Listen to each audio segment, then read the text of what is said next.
Alhamdulillah, semua Alhamdulillah.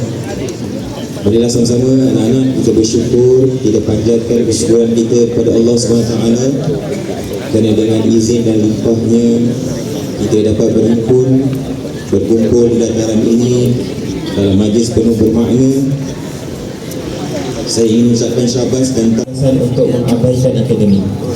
Kita semua belum bijak mengurus masa antara tugasan sekolah dan pelajaran.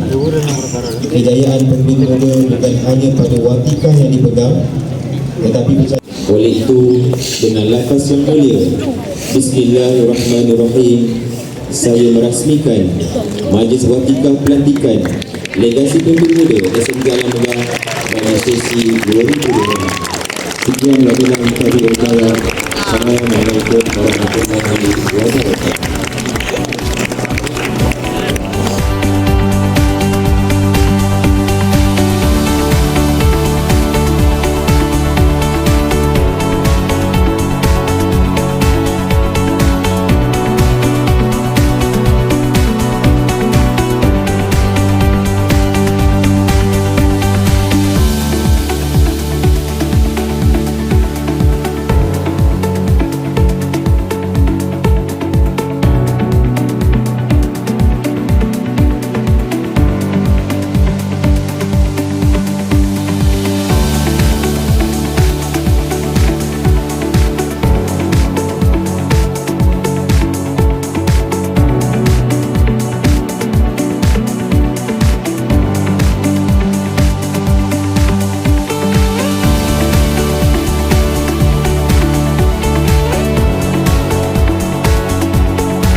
Semua pemimpin legasi muda untuk berdiri untuk baca ikrar.